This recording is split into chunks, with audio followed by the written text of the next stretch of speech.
Hello guys, welcome back to the channel. In this today's tutorial, I'm going to give you some tricks to spawn the shadow dragon in Grow a Garden 2 game of Roblox Fall Harvest Event Update.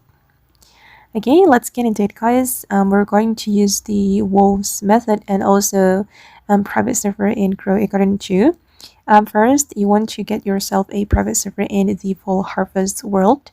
Then you're going to need multiple Roblox accounts. And the important part is that every account should have 6 wolves equipped. Okay, I have purchased the wolf as you can see. This is a mythic pet.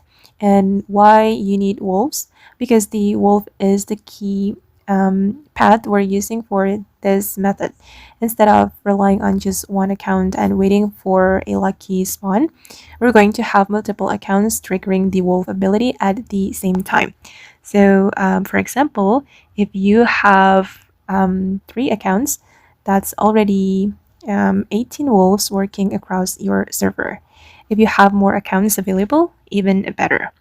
Once all of your accounts are ready, join the same private server and make sure each account has its 6 wolves equipped.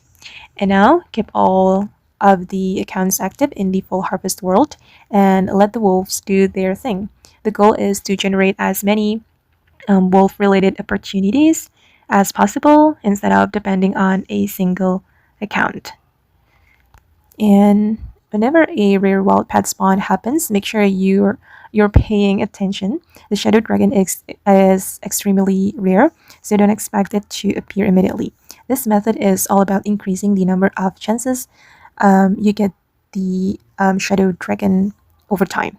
And you can also make the process much easier by having the extra accounts nearby and checking them regularly instead of manually moving between random public server. And okay guys, that's all about the tricks to get the shadow dragon in Grow a Garden 2 full harvest update. Hope this video will be useful for you. Thank you so much for watching and bye.